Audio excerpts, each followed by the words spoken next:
Okay, I will demonstrate how to import an auto or convert an Autoplant spec to Autocad Plant 3D. First off, this is done from the spec editor, which I already have open. Go to the File pull-down menu.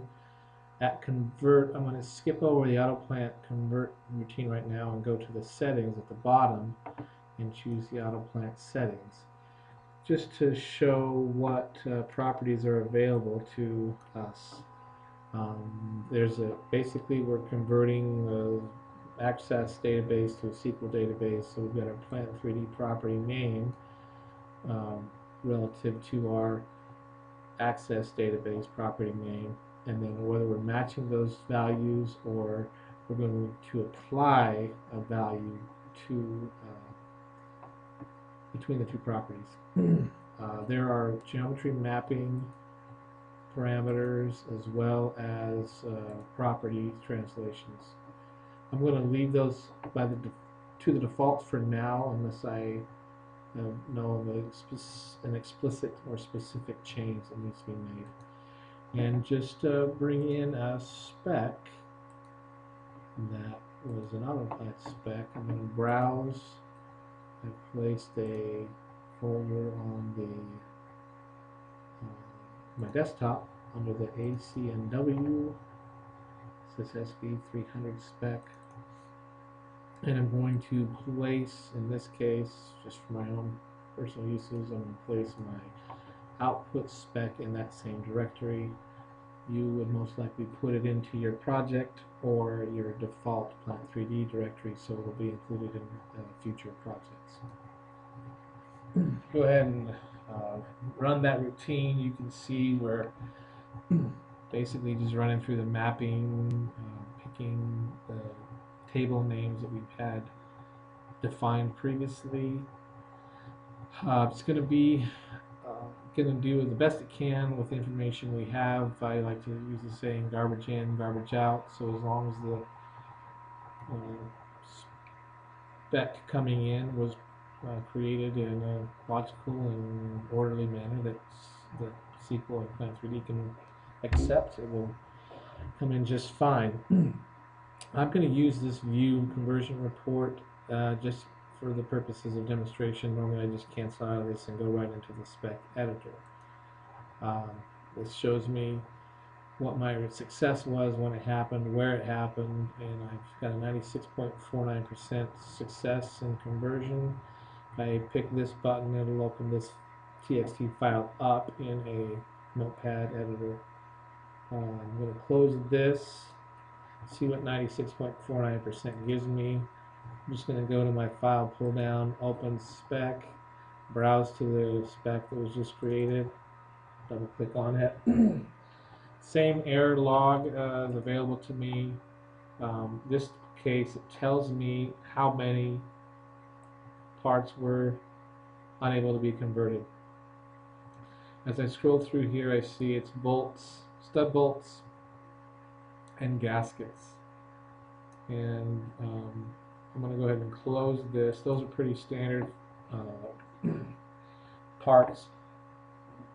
So I'm going to dismiss my error message, error log, and I'm going to scroll through this and show you what came across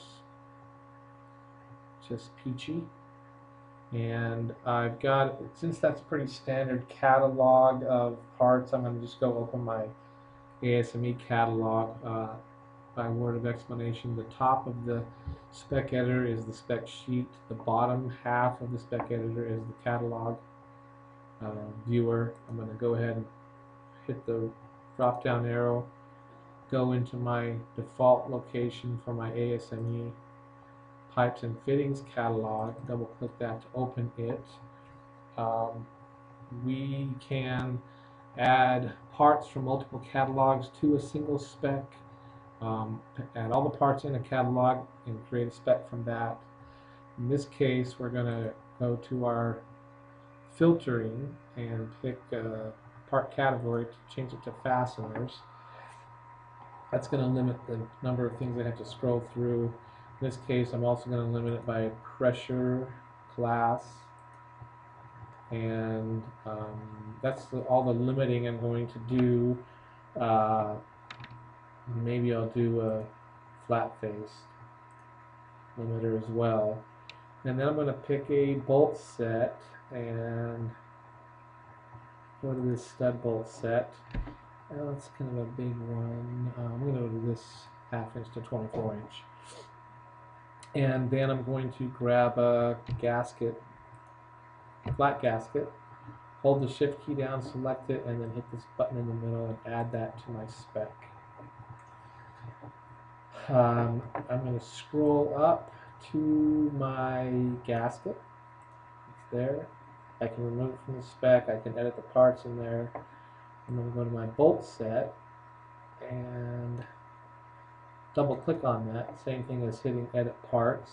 And I will show you right now certain sizes may be removed, marked as removed from spec.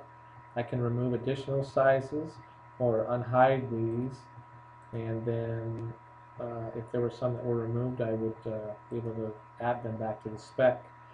I can come and change the whole family description and remove some things. I know that was a consideration that people, some people wanted to have their descriptions correct so that their isometrics would show up the way they are used to seeing them. So I will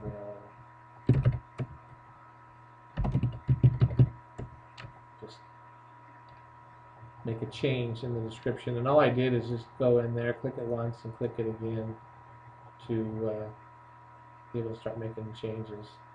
And then I'm going to go ahead and hit OK. That change is made. You can see the long description is shown. This can then be saved in your new project folders or in your default Plant 3D folders, and then every subsequent project you start will include this particular spec. Pretty straightforward, and I thank you for your time.